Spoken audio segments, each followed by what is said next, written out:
નમસ્તે વિદ્યાર્થી મિત્રો. તો હવે આપણે નવું ચેપ્ટર 14મું સેમિકન્ડક્ટર્સ બરાબર છે, જેની દ્રવ્ય અને રચના આપણે જોવાની છે. તે ચેપ્ટર આપણે સ્ટાર્ટ કરીએ તેને પહેલાં થોડુંક તેની માહિતી આપી દઈએ. સૌથી પહેલાં તો સેમિકન્ડક્ટન્સ કહેવાય કોને? સેમિકન્ડક્ટર જે છે બરાબર છે, તે એક પ્રકારના સાધનો છે, જે આપણે સાધનો એટલે કે ઉપકરણો છે બરાબર, કે જેના લીધે આપણે કોઈપણ પરિપથને કેટલો પાવર પૂરો પાડવો છે તે રચના આખી થઈ. તો સેમિકન્ડક્ટર્સ કઈ રીતે વર્ક કરે છે, જેની અંદર ડાયોડ આવે, ટ્રાયોડ આવે બરાબર છે, આ બધા કઈ રીતે વર્ક કરે છે, કામ કરે છે, અને તેની આ રચના કઈ રીતે ટૂંકમાં બની શકે છે, આ વિશે આપણે આ બધા ચેપ્ટરની અંદર જોવાનું છે બરાબર છે. તો સૌથી પહેલી આપણે વાત કરીએ તો કોઈ પણ સેમિકન્ડક્ટર એટલે કે જે કાંઈ આપણે ઉપકરણ બનાવવાનું છે તેની અંદર જે ડાયોડ કે ટ્રાયોડ કે જે કાંઈ ઉપયોગમાં લેવાનું છે એટલે કે સેમિકન્ડક્ટર ઉપયોગમાં લેવાનું છે બરાબર છે, તે બનાવવામાં કેમાંથી આવે છે? પ્લસમાં તેની જે ટૂંકમાં આ રચના છે બરાબર, તે કઈ આધારે આપણે કરી શકાય તેના વિશેની થોડીક સામાન્ય વાતો. સૌથી પહેલાં પાયેથી સ્ટાર્ટ કરીએ તો આપણે કોઈ પણ પદાર્થ છે, કોઈ પણ પદાર્થ આપણે લઈએ બરાબર છે, તો તે પદાર્થના પ્રકાર કેટલા પડે છે? 3 બરાબર છે, ભૌતિક ટૂંકમાં ગુણધર્મના આધારે ઘન, પ્રવાહી અને વાયુ. તો આપણે જે કાંઈ સેમિકન્ડક્ટર બનાવીએ છીએ તેમાં ખાસ કરીને ઘન પદાર્થ બરાબર બહોળા પ્રમાણમાં ઉપયોગમાં લેવામાં આવે છે. હવે તમે કોઈ પણ સર્કિટ લઈ લ્યો, સિમ્પલ ભાષામાં આપણે ટૂંકમાં એમ કહી શકીએ કે સર્કિટની અંદર જે કોઈ ટૂંકમાં ઉપકરણ જોડેલા છે, આઈસી છે બરાબર છે, રેઝિસ્ટન્સ છે, આ બધા ઉપકરણો એક ટૂંકમાં બોર્ડ ઉપર આપણે ફિટ બેસાડીએ છીએ. તો એમાં જે આઈસી છે બરાબર છે, એનો પરિપથ એટલે કે એમાંથી વિદ્યુત પ્રવાહ કેટલા પ્રમાણમાં આપણે પૂરો કરવો છે બરાબર, આ બધાનું મેન્ટેનન્સ કોણ કરે છે? સેમિકન્ડક્ટર્સ કરે છે, જેને આપણે ડાયોડ નામ આપેલું છે બરાબર. તો જે આપણે બનાવવા જઈ રહ્યા છીએ તે ઘન અવસ્થામાં હોય બરાબર છે. તો કઈ કઈ રીતે એના ભાગ પડે છે? તો સૌથી પહેલાં તમે બધા જાણો છો કે માની લ્યો કે કોઈ પદાર્થ ઘન છે, તો એને ઇલેક્ટ્રોન એટલે કે વાહકની ભાષામાં પણ એના ઘનના કેટલા પ્રકાર પડે? 3 પ્રકાર પડે છે બરાબર. પહેલો પ્રકાર કયો? તો કે વાહક, બીજો પ્રકાર અવાહક અને ત્રીજો પ્રકાર અર્ધવાહક બરાબર છે. તો આપણે વાહક કોને કહેવાય? જેમાં ટૂંકમાં આપણે ઇલેક્ટ્રોન એક છેડાથી બીજા છેડે જઈ શકતો હોય બરાબર છે. જે મુક્ત ઇલેક્ટ્રોન છે તે એક છેડાથી લઈને બીજા છેડે જઈ શકે છે, તો તેવા કોઈ પણ પદાર્થને આપણે વાહક પદાર્થ કહીએ છીએ. ઉદાહરણ તરીકે એલ્યુમિનિયમનો તાર છે, કોપરનો તાર છે, લોખંડનો તાર છે બરાબર છે. પછી હા, તેની અંદર વાહકતા તે બધાની જુદી જુદી હોઈ શકે, પણ આ બધા વાહક કહી શકાય. એવી જ રીતે અવાહક એટલે શું? તો કે જેમાંથી આપણે ઇલેક્ટ્રોન, જો હું વિદ્યુત નથી બોલતો બરાબર છે, ઇલેક્ટ્રોન બોલું છું, કેમ કે તમે ઇનડાયરેક્ટલી સમજી શકો છો વિદ્યુત ક્યારે ટૂંકમાં એક જગ્યાએથી બીજી જગ્યાએ જાય? જ્યારે ઇલેક્ટ્રોન એક જગ્યાએથી બીજી જગ્યાએ જાય ત્યારે ટૂંકમાં વિદ્યુત પ્રવાહનું નિર્માણ થાય છે બરાબર છે. તો એ જ ના જઈ શકે તો એમાંથી વિદ્યુત પ્રવાહ પણ પસાર થઈ શકવાનો નથી, એટલે કે અવાહક, જેમાં ટૂંકમાં ઇલેક્ટ્રોન એટલે કે વિદ્યુત ભાર એક છેડેથી બીજે છેડે જઈ શકતો નથી, તેવા પદાર્થને અવાહક પદાર્થ કહે છે. હવે અવાહક પદાર્થના એક્ઝામ્પલમાં આપણે કોનું ટૂંકમાં ઉદાહરણ લઈ શકાય? પ્લાસ્ટિક છે, લાકડું છે બરાબર છે, આ બધા ઘન પદાર્થ જ કહેવાય છે, પણ એના પણ પ્રકાર પડે છે. અવાહક આપણે જોયો, પછી વાહક આપણે જોયો, એવી જ રીતે અર્ધવાહક આવે છે. હવે અર્ધવાહક કોને કહેવાય બરાબર છે? તો એના માટે એ લોકોએ ઘન પદાર્થ જે છે તેની બંધારણીય રચના આખી જોઈ બરાબર છે. જેમાં વાહક હતા, તો વાહક ક્યારે ટૂંકમાં વાહક થઈ શકે? તો કે જ્યારે તેની છેલ્લી કક્ષામાં મુક્ત ઇલેક્ટ્રોન હોય. ખાસ સાંભળજો, જ્યારે કોઈ પણ ટૂંકમાં પદાર્થ છે તે પદાર્થની છેલ્લી કક્ષામાં મુક્ત ઇલેક્ટ્રોન હોય તો તે વાહક તરીકે વર્તી શકે છે. એક સિમ્પલ મેથડ બરાબર છે, કે છેલ્લી કક્ષા જે છે તેની અંદર મુક્ત ઇલેક્ટ્રોન હોવા જરૂરી છે. એ મુક્ત ઇલેક્ટ્રોન થયા, બરાબર છે, એના લીધે એ મુક્ત ઇલેક્ટ્રોન એક જગ્યાએથી બીજી જગ્યાએ જઈ શકે.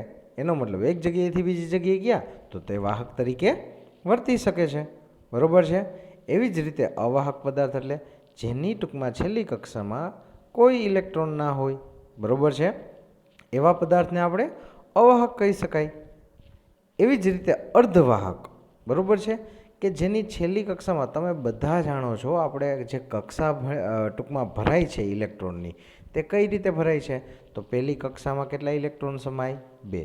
ત્યારબાદની કક્ષામાં બીજીમાં 8, ત્રીજી કક્ષામાં 8, ચોથી કક્ષામાં 16. આવી રીતે ટૂંકમાં ઇલેક્ટ્રોન ભરાય એટલે કક્ષા પૂર્ણ થતી જાય છે. માની લ્યો કે આપણે એમ કહીએ, બરાબર છે, કે કોઈ જે તત્વ છે તેનો પરમાણુ ક્રમાંક કેટલો છે? 11 છે. ખાસ સાંભળજો, પરમાણુ ક્રમાંક 11 છે. આપણે એમનેમ ચર્ચા કરીએ છીએ.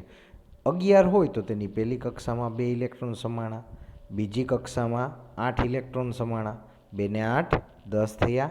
પણ આ ભાઈ પાસે તો 11 ઇલેક્ટ્રોન છે, એટલે કે છેલ્લી કક્ષામાં એની પાસે કેટલા ઇલેક્ટ્રોન રહ્યા? તો કે 1 ઇલેક્ટ્રોન રહ્યો, બરાબર છે. આવી રીતે જો છેલ્લી કક્ષાની અંદર, ખાસ સાંભળજો, જો છેલ્લી કક્ષાની અંદર જે તે કક્ષા આવતી હોય તેમાં છેલ્લી કક્ષાની અંદર અડધા ઇલેક્ટ્રોન હોય, અડધાનો મતલબ કે માની લ્યો કે મારે ત્રીજી કક્ષાની અંદર 8 ઇલેક્ટ્રોન જોઈ છે તો તે પૂર્ણ ગણાય. તો 8 ઇલેક્ટ્રોન નથી, એની જગ્યાએ 4 ઇલેક્ટ્રોન જ હોય, બરાબર છે. તો ખાસ સાંભળજો, એક્ઝામ્પલ આપું છું. છેલ્લી કક્ષામાં એટલે કે ત્રીજી કક્ષામાં, હું એક્ઝામ્પલ તરીકે ત્રીજી કક્ષા લઉં છું. ત્રીજી કક્ષામાં 8 ઇલેક્ટ્રોન ભરાય, બરાબર છે, પણ મેં કોઈ તત્વ એવું લીધું કે જેની છેલ્લી કક્ષાની અંદર 4 ઇલેક્ટ્રોન જ છે, બરાબર છે. તો ભરાવા જોઈએ કેટલા? 8, પણ એની પાસે છે કેટલા? 4. તો જો આ 4 એવી ટૂંકમાં વસ્તુ થઈ કે એ 4 કોઈને આપી શકે નહીં. હા, જો 5 હોય ને તો બીજા પાસેથી ખેંચી લે કે હું તારાથી મોટો, બરાબર, કેમ કે 5 હોય તો એને છેલ્લી કક્ષા ભરવા માટે હવે કેટલા ઇલેક્ટ્રોન જોશે? 3 જ જોશે, બરાબર છે. તો એ 3 ઇલેક્ટ્રોન બીજા પાસેથી લઈ લેશે અને પોતાની કક્ષા પૂર્ણ કરશે. પણ એની પાસે 4 ઇલેક્ટ્રોન જ હોય તો એ ના કોઈને આપી શકે, બરાબર છે, ના કોઈની પાસેથી લઈ શકે. કેમ કે લેવાનું હોય તો એ કેવા પાસેથી લેવું પડે? એના જેવા પાસેથી જ લેવું પડે, જેની કક્ષામાં પણ 4 ઇલેક્ટ્રોન હોય. એટલે આ 4 ઇલેક્ટ્રોન જે છે, બરાબર છે, એ એકય એકબીજાને આપતા નથી. તો આવા જે ટૂંકમાં વાહકો છે તેને અર્ધવાહક કહેવામાં આવે છે. હવે આ 3 પ્રકાર તો આપણે સમજી ગયા. વાહક કોને કહેવાય, અવાહક કોને કહેવાય, અર્ધવાહક કોને કહેવાય, બરાબર છે. પણ આપણે આ જે વાહકો છે, આ જે ઘન પદાર્થો છે, તેને આપણે અવરોધકતાના સ્વરૂપમાં જવું હોય તો, વાહકતાના સ્વરૂપમાં જવું હોય તો ખાલી સમજો. વાહક પદાર્થ હોય કોઈ પણ તો એની અંદર શું વધારે હોય? અવરોધકતા વધારે હોય કે વાહકતા વધારે હોય? વાહકની અંદર વાહકતા વધારે હોય છે, અવરોધકતા ઓછી હોય છે, બરાબર છે. એ તમે પણ જાણો છો. તો હવે એને અનુલક્ષીને ટૂંકમાં આપણો આ ચેપ્ટરનો પહેલો ક્વેશ્ચન શું કહે છે કે વિદ્યુત વાહકતા અને અવરોધકતાના મૂલ્યના આધારે ઘન પદાર્થોનું વર્ગીકરણ કરો.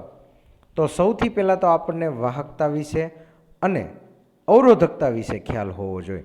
તો ઘન પદાર્થની વાહકતાને આપણે શું સંજ્ઞા આપીએ છીએ? ત્રીજા ચેપ્ટરની અંદર આપેલી હતી, સિગ્મા.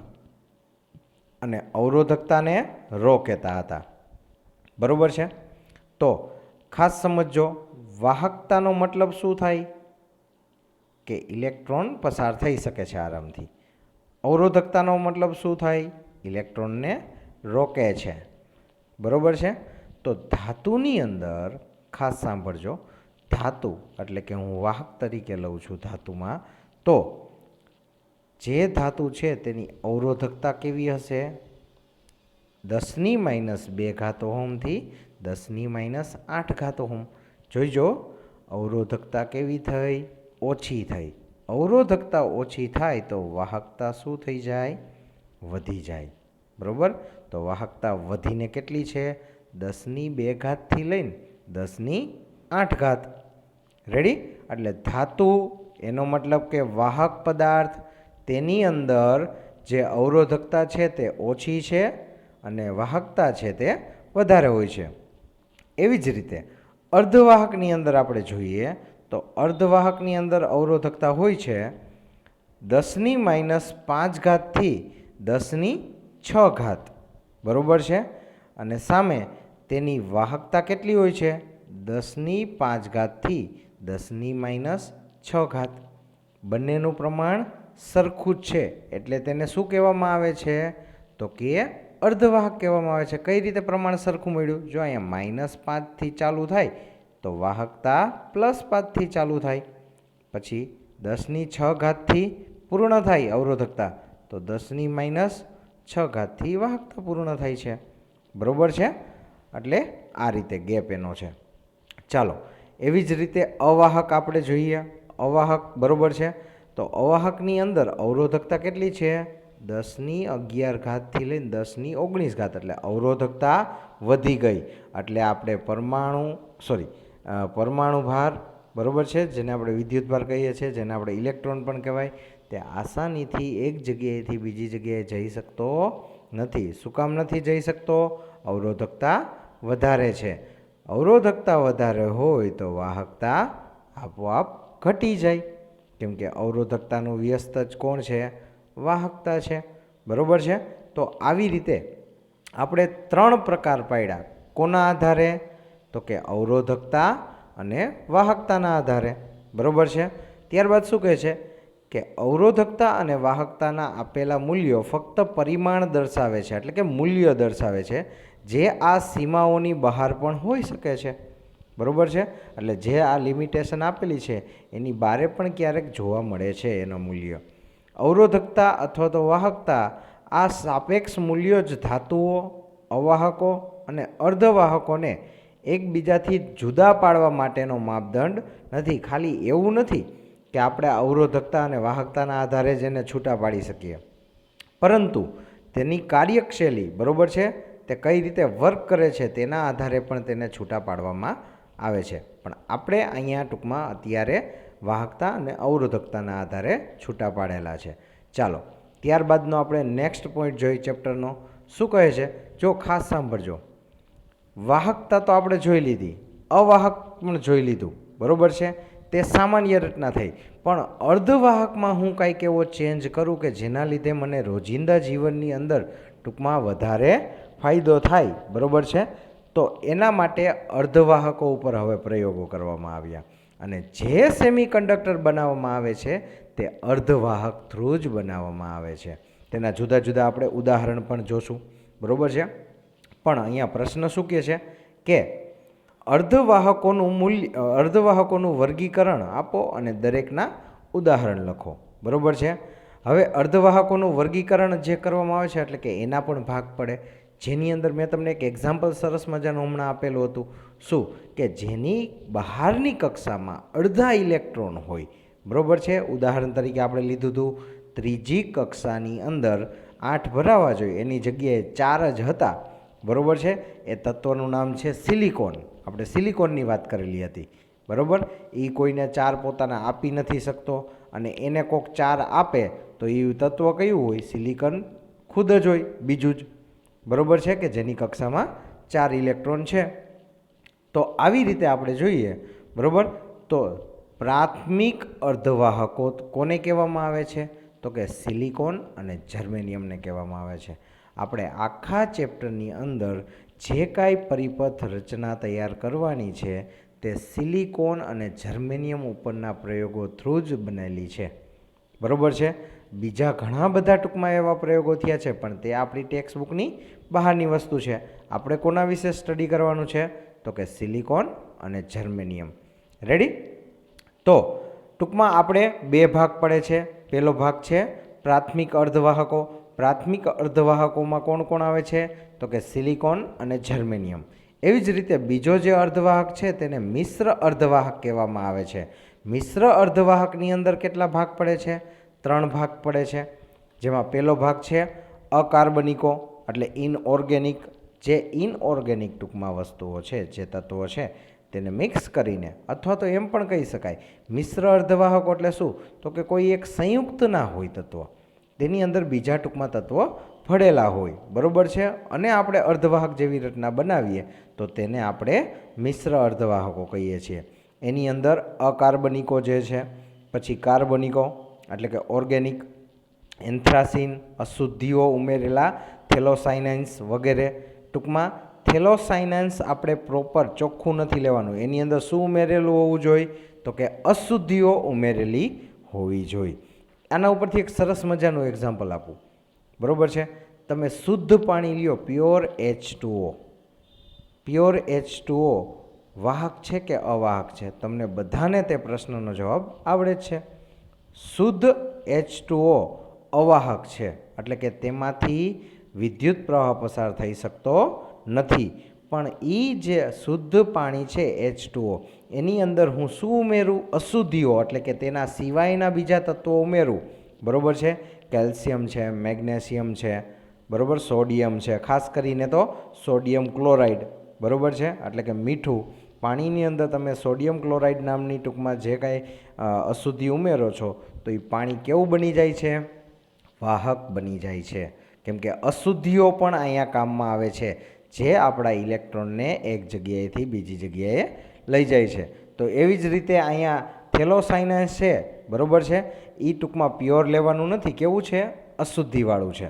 એવી રીતે સી, કાર્બનિક પોલિમરો, બરાબર છે. જો અત્યાર સુધી આપણે જે કાંઈ મોટા ભાગે તો જે આપણે ટૂંકમાં સેમિકન્ડક્ટર બનાવીએ છીએ તે પ્રાથમિક અર્ધવાહકોમાંથી જ બનાવીએ છીએ. કેમ કે સિલિકોન અને જર્મેનિયમ, તો સિલિકોન તો પૃથ્વી ઉપર પુષ્કળ પ્રમાણમાં છે. સિમ્પલ ભાષામાં કહું તો સિલિકોન એટલે આપણી રેતી, બરાબર છે. તો જે રેતી છે, બરાબર, એને આપણે સિલિકા કહીએ છીએ આપણી ભાષામાં, તો એ તો પુષ્કળ પ્રમાણમાં મળી જાય છે, બરાબર છે. એટલે તે બનાવવામાં પણ કેવા છે? સહેલા છે અને સસ્તા કોસ્ટલી છે. તેના લીધે મોટા ભાગના જે ટૂંકમાં અર્ધવાહકો છે, સેમિકન્ડક્ટર છે, તે કેમાંથી બનાવવામાં આવે છે? પ્રાથમિકમાંથી બનાવવામાં આવે છે. પણ અમુક જગ્યાએ પ્રાથમિક અર્ધવાહકો અમુક ટાઈમ પછી ડેમેજ થાય છે, જેના લીધે મિશ્ર અર્ધવાહકો, એમાં પણ ખાસ કરીને કાર્બનિક પોલિમરો, બરાબર છે, આ રીતના અર્ધવાહકો બનાવવામાં આવે છે. જેના ઉદાહરણ આપેલા છે પાયરોલ, પોલીએનિલિન, થિયોફેન, બરાબર છે. આ બધા શું છે? તો કે પોલિમરોના, કાર્બનિક પોલિમરોના ઉદાહરણ છે. હવે શું કહે છે કે હાલમાં મળતા મોટા ભાગના સેમિકન્ડક્ટર સાધનો કેમાંથી બનેલા છે? હમણાં જ આપણે વાત કરેલી હતી, પ્રાથમિક અર્ધવાહકો અને અકાર્બનિક સંયોજનો અર્ધવાહકોમાંથી બનેલા હોય છે, બરાબર છે. ટૂંકમાં જે ધાતુઓ છે તેને આપણે મિક્સ કરીને પણ બનાવી શકીએ છીએ. ત્યારબાદ 1990 પછી ઓર્ગેનિક સેમિકન્ડક્ટરો એટલે કે આપણા બી ભાગ, બરાબર, અને સેમિકન્ડક્ટિંગ પોલિમરો એટલે કે સી ભાગનો ઉપયોગ કરી અમુક સેમિકન્ડક્ટર સાધનો વિકસાવવામાં આવ્યા, જેમણે પોલિમર ઇલેક્ટ્રોનિક્સ અને આણ્વીય ઇલેક્ટ્રોનિક્સ ટેકનોલોજીના વિકાસની ક્ષિતિજો વિકસી શકે તે તરફ ઇશારો કર્યો છે, બરાબર છે. એટલે કે આપણે તેના તરફ પણ આગળ વધી શકીએ છીએ. તો આવી રીતે આપણે જે અર્ધવાહકો છે, ચાલો સૌથી પહેલો પ્રશ્ન શું હતો? તો કે જે અવસ્થાના આધારે, એટલે કે વાહક છે, અવાહક છે, અર્ધવાહક છે, તે રીતે આપણે 3 ભાગ પાડેલા હતા. કોના 3 ભાગ પાડેલા હતા? તો કે ઘન પદાર્થના, બરાબર છે. ઘન પદાર્થના આધારે અર્ધવાહકોના 3 ભાગ પાડ્યા હતા: વાહક એટલે કે ધાતુ, અર્ધવાહક, બરાબર, અને અવાહક. એની અંદર પણ જે અર્ધવાહક હતો તેનું વર્ગીકરણની અંદર આપણે 2 ભાગ પાડ્યા. કયા? તો કે પ્રાથમિક અર્ધવાહકો અને મિશ્ર અર્ધવાહકો. પ્રાથમિક અર્ધવાહકનું ઉદાહરણ કોણ હતું? સિલિકોન અને જર્મેનિયમ.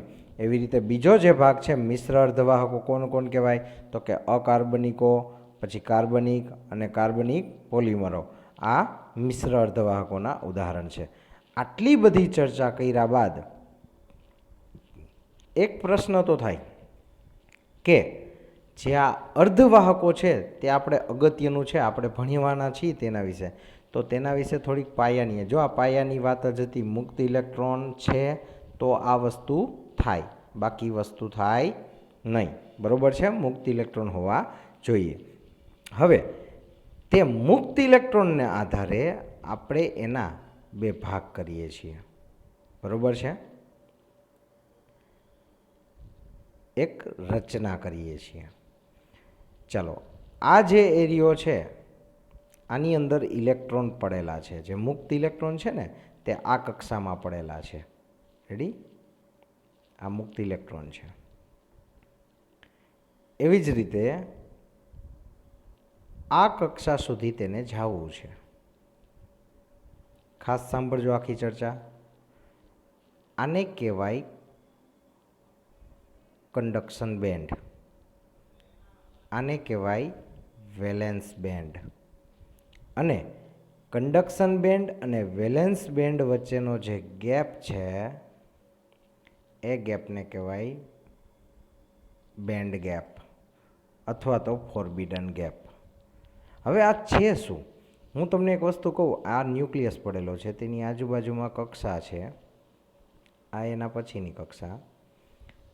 અહીંયા જે ઇલેક્ટ્રોન છે તે ઇલેક્ટ્રોનને એના પછીની કક્ષામાં જવું હોય, બરાબર છે, તો એ જ્યાં પડેલો છે, ખાસ સાંભળજો, એ જ્યાં પડેલો છે, રેડી, તો તે આ કક્ષાના સ્વરૂપમાં તમને સમજાવું છું. હકીકતમાં આપણે પદાર્થના સ્વરૂપમાં જોવાનું છે કે ટૂંકમાં મુક્ત ઇલેક્ટ્રોન પડેલા છે, બરાબર, તો મુક્ત ઇલેક્ટ્રોન વહન કરે તો કઈ રીતે કરે છે.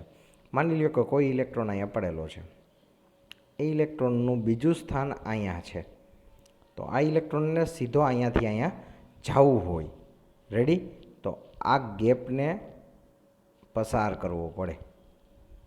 તો એ જે ગેપ છે તેને આપણે ફોરબિડન ગેપ કહીએ છીએ. જ્યાં પડેલો છે તેને આપણે વેલેન્સ બેન્ડ કહીએ છીએ. જ્યાં પહોંચવું છે તેને આપણે કંડક્શન બેન્ડ કહીએ છીએ. હવે સમજાણું? તો મુક્ત ઇલેક્ટ્રોન ક્યાં પડેલો છે? તો કે મુક્ત ઇલેક્ટ્રોન અહીંયા પડેલો છે વેલેન્સ બેન્ડમાં. તો હું એને કંઈક એવી ઉર્જા આપું કે જેના લીધે તે વેલેન્સ બેન્ડમાંથી ક્યાં જશે? કંડક્શન બેન્ડમાં જશે. કંડક્શન બેન્ડમાં પહોંચી ગયા, બરાબર છે, અહીંયા ટૂંકમાં આવી ગયા કંડક્શન બેન્ડમાં ઇલેક્ટ્રોન આવ્યો, રેડી.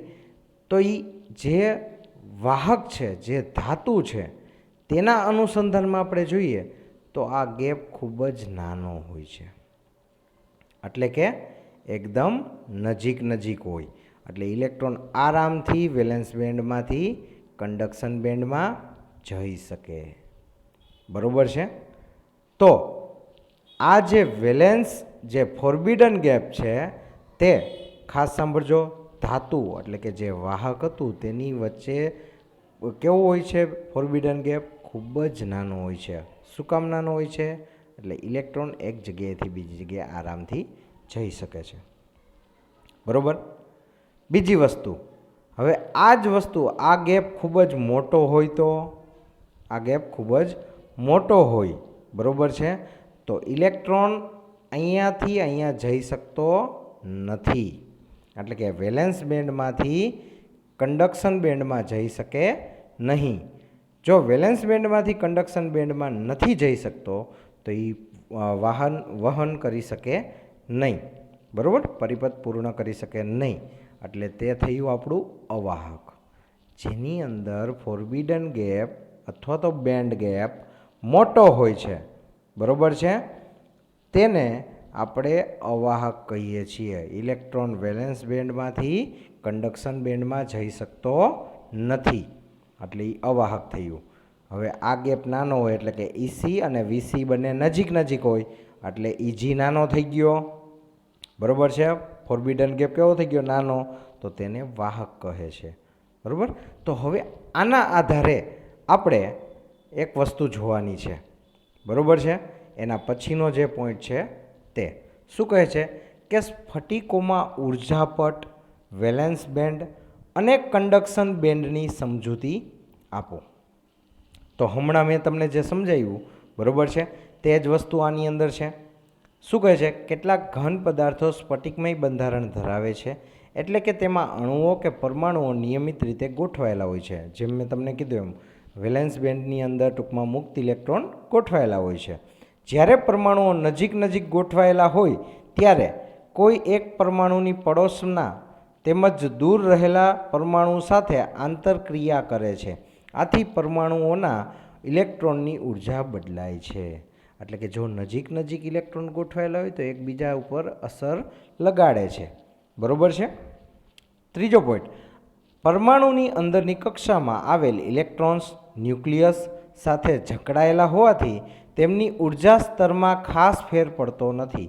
એટલે જેમ તમે ન્યુક્લિયસની નજીક હશો બરાબર છે તેમ એની ઉર્જામાં વધારે ફેર નહીં પડે, પણ સામે દૂરની કક્ષામાં હોય એટલે કે પહેલી કક્ષાને વધારે અસર નહીં થાય, બીજી કક્ષાને થોડીક અસર થશે, ત્રીજી કક્ષામાં કોઈ ઇલેક્ટ્રોન હોય બરાબર છે તો એને પહેલી કક્ષા કરતાં વધારે અસર થશે. એટલે કે તેને જરી કમથી ઉર્જા આપશો તો તે ઇલેક્ટ્રોન પોતાની કક્ષા મૂકીને બીજે જતો રહેશે. બરાબર છે. તો આવી રીતે તેમની ઉર્જા સ્તરમાં ખાસ ફેર પડતો નથી, પરંતુ બહારની કક્ષામાં ઇલેક્ટ્રોન બીજા પરમાણુ સાથે ભાગીદારી કરતા હોવાથી તેવા ઇલેક્ટ્રોનની ઉર્જા સ્તરમાં ફેરફાર થાય છે. એના પછીનો પોઈન્ટ, સ્વતંત્ર પરમાણુના ઇલેક્ટ્રોનની ઉર્જા સ્તર કરતાં સ્ફટિકમાં રહેલા દરેક ઇલેક્ટ્રોન માટે અલગ ઉર્જાના સ્તર મળે છે. આવા ઇલેક્ટ્રોનની ઉર્જાના સ્તરોને ઉર્જા પટો અથવા તો એનર્જી બેન્ડ કહેવામાં આવે છે. એનો મતલબ જે આપણે ઇસી લીધું હતું કંડક્શન બેન્ડ એ ઉર્જાનો જ બેન્ડ છે. પછી ઇજી હતું ફોરબિડન ગેપ તે પણ ઉર્જાનો જ એક ભાગ છે. અને ઈવી લીધો તો વેલેન્સ બેન્ડ બરાબર છે તે પણ ઉર્જા બેન્ડ કહે છે. જેની અંદર વેલેન્સ ઇલેક્ટ્રોન ધરાવતા એટલે કે ઇલેક્ટ્રોન ઉર્જા સ્તરો ધરાવતા પટને વેલેન્સ બેન્ડ કહે છે. વેલેન્સ એટલે કે જે મુક્ત ઇલેક્ટ્રોન હોય તે જ્યાં મુક્ત ઇલેક્ટ્રોન પડેલા છે તો એ ઉર્જા સ્તરને આપણે શું કહીએ છીએ? વેલેન્સ બેન્ડ કહીએ છીએ. વેલેન્સ બેન્ડની ઉપરના ઉર્જા પટને શું કહેવાય? વેલેન્સ બેન્ડની ઉપર શું હતું? કંડક્શન બેન્ડ હતો. સામાન્ય રીતે બાહ્ય ઉર્જાની ગેરહાજરીમાં બધા જ વેલેન્સ બેન્ડમાં વેલેન્સ ઇલેક્ટ્રોન હોય છે એટલે કે મુક્ત ઇલેક્ટ્રોન હોય છે, જ્યારે કંડક્શન બેન્ડમાં કોઈ ઇલેક્ટ્રોન હોતું નથી. બરાબર. હવે મેં તમને કીધું કે તમે તમારી પાસે જે તત્વ છે તેની ત્રીજી કક્ષામાં 4 ઇલેક્ટ્રોન પડેલા છે, તમે કોઈ એને ઉર્જા આપતા નથી, સામાન્ય તાપમાને જ આપણે એને રાખેલું હોય બરાબર, તો તેના મુક્ત ઇલેક્ટ્રોન ક્યાં પડેલા હોય? વેલેન્સ બેન્ડમાં પડેલા હોય. હવે એને તમે ઉર્જા આપો તો એ વેલેન્સ બેન્ડમાંથી ક્યાં જાય? કંડક્શન બેન્ડમાં જાય. એટલે જ્યાં સુધી તમે ઉર્જા નથી આપેલી ત્યાં સુધી બધા મુક્ત ઇલેક્ટ્રોન વેલેન્સ બેન્ડની અંદર ગોઠવાયેલા હોય છે, જેના લીધે કંડક્શન બેન્ડ કેવો હોય છે? ખાલી હોય છે. હવે કંડક્શન બેન્ડ અને વેલેન્સ બેન્ડ વચ્ચેની ખાલી જગ્યા હતી, આ ખાલી જગ્યાના ઉર્જાના તફાવતને બેન્ડ ગેપ ઉર્જા કહે છે, એટલે જેને આપણે ઇજી કહેતા હતા. જ્યારે કંડક્શન બેન્ડનું લઘુત્તમ ઉર્જા સ્તર વેલેન્સ બેન્ડના મહત્તમ ઉર્જા સ્તર કરતાં નીચું હોય ત્યારે વેલેન્સ બેન્ડમાં રહેલા ઇલેક્ટ્રોન સહેલાઈથી કંડક્શન બેન્ડમાં જઈ શકે છે. એટલે બીજું કાંઈ નથી કહેતા, એ જે બેન્ડ ગેપ હતો એ બેન્ડ ગેપ નાનો હોય એટલે કે કંડક્શન બેન્ડ અને વેલેન્સ બેન્ડ બંને નજીક નજીક હોય તો ઇલેક્ટ્રોન આરામથી એક બેન્ડમાંથી બીજા બેન્ડમાં જઈ શકે છે. તો આવું કેની અંદર જોવા મળ્યું જેમાં નજીક નજીક હતા? એ તો કે એ સુવાહકો એટલે કે ધાતુમાં જોવા મળેલું હતું. બરાબર છે. જો કંડક્શન બેન્ડ અને વેલેન્સ બેન્ડ વચ્ચે અમુક જગ્યા હોય તો વેલેન્સ બેન્ડમાં રહેલા બધા જ ઇલેક્ટ્રોન બંધિત હોય છે, તેથી તેમાંથી કંડક્શન બેન્ડમાં કોઈ પણ ઇલેક્ટ્રોન જઈ શકતો નથી. આથી આ દ્રવ્ય અવાહક હોય છે. એટલે કે બંને બેન્ડ વચ્ચેનું અંતર ટૂંકમાં વધારે હોય એટલે કે ફોરબિડન ગેપ એટલે કે બેન્ડ ગેપ મોટો હોય ઇજી. બરાબર છે. તો વેલેન્સમાંના ઇલેક્ટ્રોન કંડક્શનમાં જતા નથી. એવું દ્રવ્ય કયું? અવાહક. હવે ત્રીજો પોઈન્ટ, જો કંડક્શન બેન્ડ અને વેલેન્સ બેન્ડ વચ્ચેનું અંતર પ્રમાણમાં ઓછું હોય અને વેલેન્સ બેન્ડમાં રહેલા કેટલાક ઇલેક્ટ્રોન બાહ્ય ઉર્જા મેળવીને બેન્ડ ગેપ ઉર્જા પાર કરીને કંડક્શન બેન્ડમાં જાય તો કંડક્શન બેન્ડમાં વહન થવાની શક્યતા ઊભી થાય છે. ખાસ સાંભળજો, પહેલાં વહન નહોતું પણ તમે થોડીક એવી ઉર્જા આપીને એટલે વેલેન્સ બેન્ડનો ઇલેક્ટ્રોન ક્યાં વયો ગયો? કંડક્શન બેન્ડમાં વયો ગયો, જેના લીધે ઉર્જા પ્રાપ્તિ થઈ. એટલે કે ઇલેક્ટ્રોન એક જગ્યાએથી બીજી જગ્યાએ જાય છે ત્યારે, બરાબર છે. એટલે આ ઉર્જા મેળવીને ટૂંકમાં બેન્ડ ગેપ ઉર્જા પાર કરીને કન્ડક્શન બેન્ડમાં જાય છે. તો કંડક્શન બેન્ડમાં વહન થવાની શક્યતા ઊભી થઈ છે. તેમજ વેલેન્સ બેન્ડમાંથી કંડક્શન બેન્ડમાં ઇલેક્ટ્રોન જતાં વેલેન્સ બેન્ડ ખાલી સ્થાનોના કારણે વહન થવાની શક્યતા ઊભી થાય છે, જે અર્ધવાહકમાં જ શક્ય છે. એટલે એ કે છે શું? બરાબર છે. એ એમ કહેવા માગે છે કે તમારે ટૂંકમાં જે વેલેન્સ બેન્ડ હતો તેમાં જે ઇલેક્ટ્રોન હતો તે પોતાની જગ્યા ખાલી કરીને ક્યાં ગયો? કંડક્શન બેન્ડમાં ગયો. તો હવે એને પોતાની જગ્યા ખાલી કરી તો તેની જગ્યાએ હવે બીજો ઇલેક્ટ્રોન આવી શકે. એટલે આખી આવી સાયકલ ચાલુ થઈ. એટલે આખો પદાર્થ હતો, બરાબર, તેની અંદર ઇલેક્ટ્રોનનું વહન આવી રીતે થાય છે. વેલેન્સ બેન્ડમાંથી કંડક્શન બેન્ડમાં જાય એટલે જગ્યા ખાલી થઈ. જગ્યા ખાલી થાય તો ત્યાં બીજો ઇલેક્ટ્રોન આવીને ગોઠવાય છે. ફરી પાછો એ ઇલેક્ટ્રોન ઉર્જા મેળવીને કંડક્શન બેન્ડમાં જાય છે. આવી રીતે આખા વાહકમાં ટૂંકમાં વહન થાય છે. રેડી? તો આ રીતે આપણે આ 3 પ્રશ્ન અત્યારે જે પાયાના હતા, બરાબર છે, કે કઈ રીતે આપણે તેને અલગ પાડ્યા ઘન પદાર્થને, બરાબર છે. તો કે વાહકતા એટલે કે ધાતુ, અવાહક અને અર્ધવાહકની રીતે, બરાબર. પછી અર્ધવાહકના 2 પ્રકાર, એક તો પ્રાથમિક અર્ધવાહક, બીજો મિશ્ર અર્ધવાહક. અને ત્યારબાદ જે ટૂંકમાં અર્ધવાહકો છે તે કઈ રીતે કામ કરશે, બરાબર છે, આ તેના માટેનો પ્રશ્ન હતો. એટલે કે બેન્ડ ગેપ. હજી એના બેન્ડ ગેપના અમુક પ્રશ્ન બાકી છે જે આપણે નેક્સ્ટ લેક્ચરમાં જોશું.